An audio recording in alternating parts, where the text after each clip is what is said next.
Hey friends, we just got through listening to Joe Biden's press conference where he had Merrick Garland on there, also the Attorney General of the United States. I want to go over just the key points here. We've got a lot of stuff to digest. Once the text of everything they talked about comes out, we'll take a little bit more time to comb through everything and find out what the deal is, as far as what their real angle is.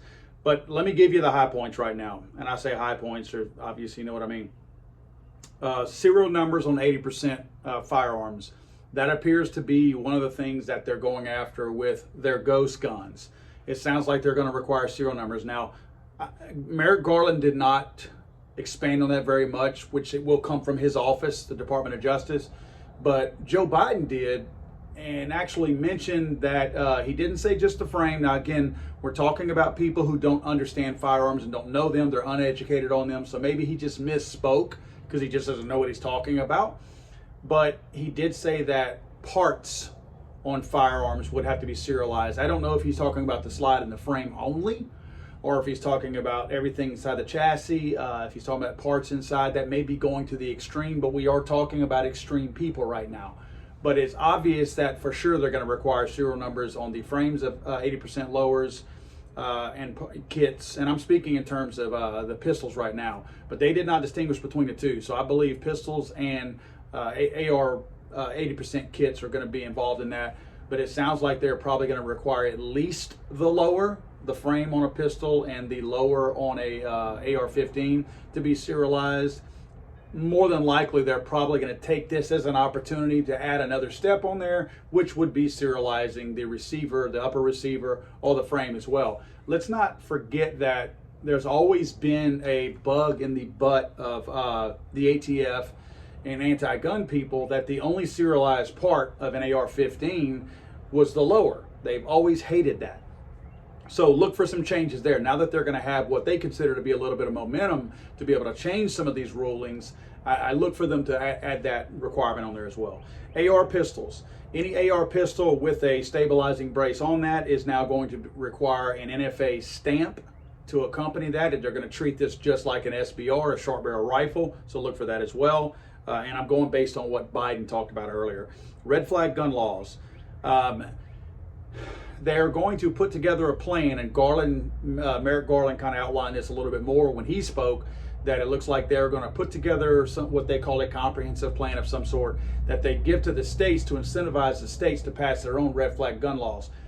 The reason why they're doing it to the state, and I'm going to put a video out on this later on to go into detail why they're taking this approach. They're not trying to make a federal red flag gun law, because they know that a red flag gun law removing due process is unconstitutional. The very fact that they are trying to create an incentive to try to bribe the states into implementing their own version of red flag gun laws is a direct indicator that they realize they can't do that because that would be unconstitutional. So they're trying to bribe the states with taxpayer money to get them to do that. For example, the state of Louisiana used to have a drinking age of 18 years of age. At 18 years of age, you could purchase alcohol, you could drink alcohol, you could go to bars and drink in bars.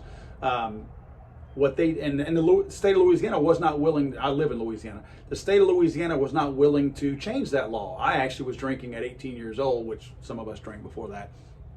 But what the federal government did is they withheld bribe money, highway funds, and things like that to force Louisiana's hand into upping the drinking age to 21 years of age. That's what the government has in store right here, because they know they're trying to pass an unenforceable law at the federal level because it's unconstitutional. So they're trying to bribe the states to be the ones that implement the unconstitutional laws at the state level. Now all of a sudden the federal government is going to be touting states' rights for some reason. They're always about the federal government having full control. Unless they realize they don't have control, then they're willing to recognize states' rights. So look for that as far as that goes. One thing they did talk about also is Joe Biden has always wanted to be able to sue gun manufacturers. How sad is it that somebody is excited about the possibility of suing somebody else? But they basically want to be able to say that gun manufacturers, when they make something, that it's somehow their fault also that this person took that item and went and killed people. Like the Ruger AR-556, they're trying to say that people in Boulder, Colorado from a couple of weeks ago when that madman went in there and killed people, that people ought to be able to sue Ruger because somehow Ruger built a dangerous thing that somebody misused. So look for gun manufacturers to now start putting disclaimers in there saying that shooting somebody is a misuse of this weapon, and if you do that, it relieves me of any kind of liability. Again, that's the slippery slope we're going down when you get attorneys involved, and no offense to my attorney friends out there because I have a lot and I love you guys, but that's a slippery slope of getting attorneys involved and opening the door to sue somebody for the hot cup of coffee that McDonald's made. That's the road that we are going down.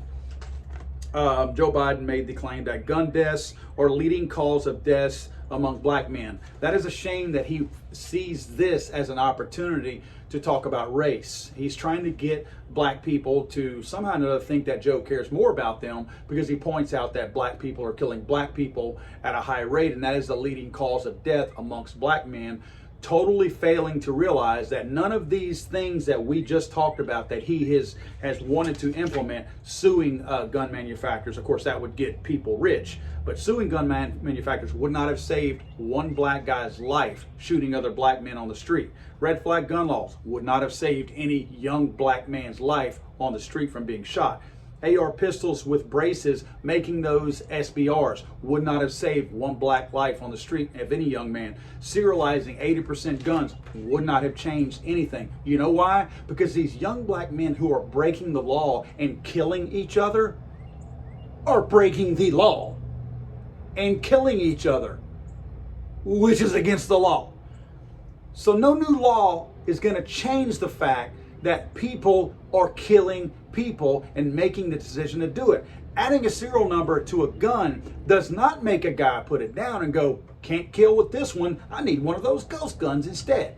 So very, very sad and fake for Joe Biden to bring that up, because what he's trying to say is black people are too stupid to think for themselves, so I'm going to make black people think that somehow or another I care more about them, and the current gun laws are racist, because now I'm going to fix all that by doing all these things. And look, let me mention that black people, the leading cause of death amongst young black men, are guns. So now they're going to be stupid enough to believe me that when I say I'm going to pass all these things to save lives, it'll do that, when it does none of that.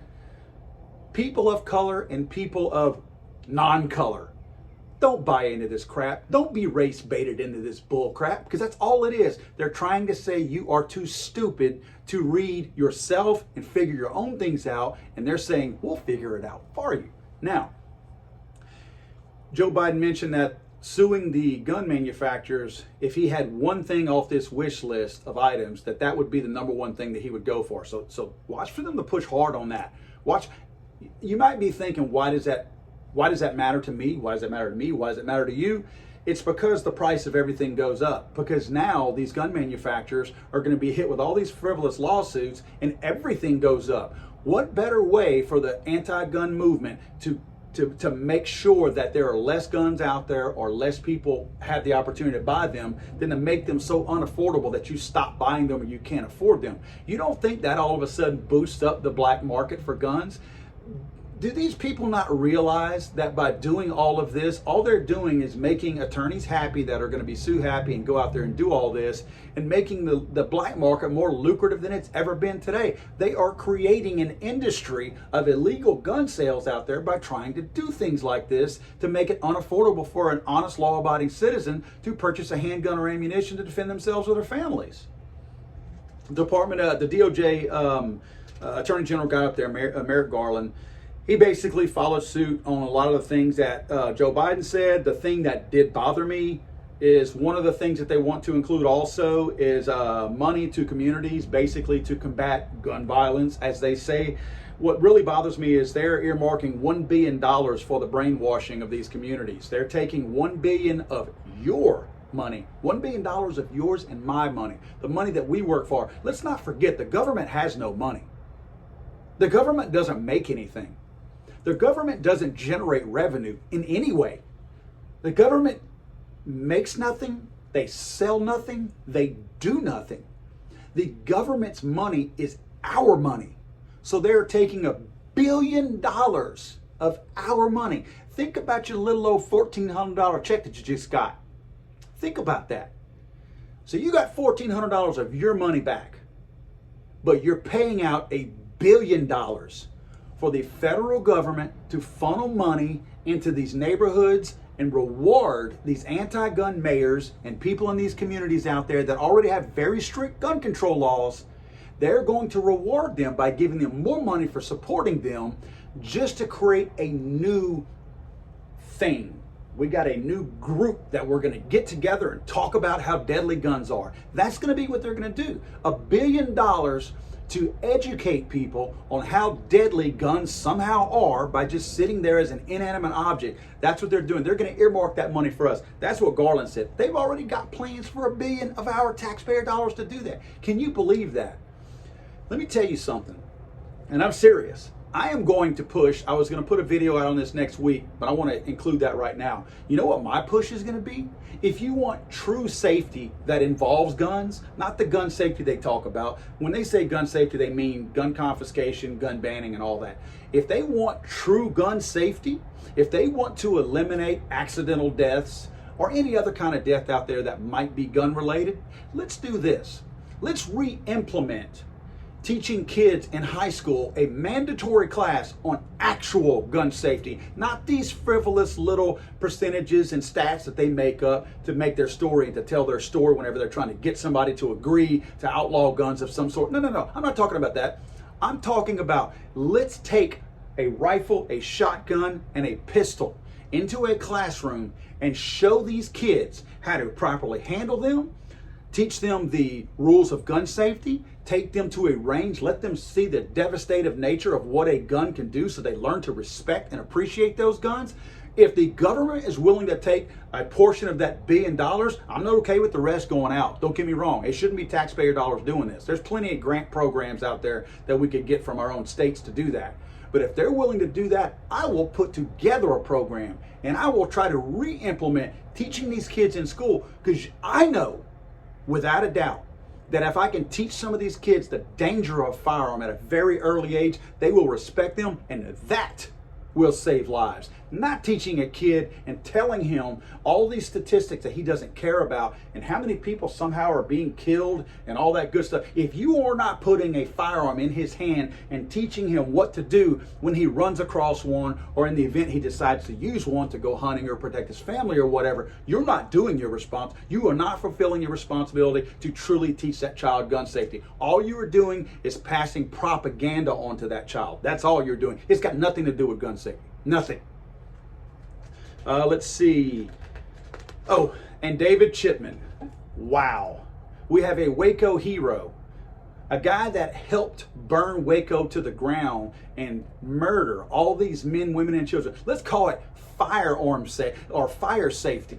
We're going to have the fire safety expert, like they try to call themselves firearm safety or gun safety experts. We have the fire safety expert who implemented or helped implement these plans out there to burn an entire organization to the ground with all the men, women, and children in it. And that's the guy that has also gone to work for Everytown for Crazy Moms, or whatever their name is. Also, he worked for Gabby Giffords' husband, Mark Kelly Giffords, and his anti-gun organization. We are hiring, our government is trying to put a guy in there that is a killer, and he's also an anti-gun guy in charge of the ATF. Now, Joe Biden mistakenly called it the AFT several times, because Joe Biden is, again, a mothball-ridden old bastard. And that's the guy that is they're implementing or trying to at least put in there as the ATF director, David Chipman. I'm going to do a video on David Chipman. You will roll over in your future grave if you see what this guy's background is full of, and that's who they want to pin and put in there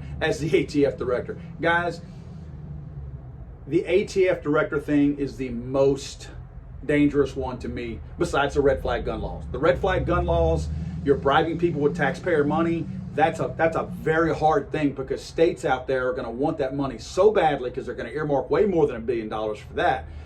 Those are the two that scare me more than anything, the red flag gun laws and Chipman being in there. Because Chipman is a snake, and the red flag gun laws, they have been supported by people like Republican Dan Crenshaw and Republican Marco Rubio, Do not be fooled that the Republicans are on your side when it comes to extreme risk protection orders or red flag gun laws. Do not be fooled into thinking that. When they tell you that I support red flag gun laws that have due process in them, call them liars. I don't care what the name of the political party is they belong to. If they say I support red flag gun laws that include due process, they are absolutely lying, because all they are telling you is that there is a portion of the red flag gun laws that does include due process. Oh, but by the way, there is an extreme portion of that if we really feel like they're a danger, we don't have to have due process. Every single written red flag gun law removes due process at some point.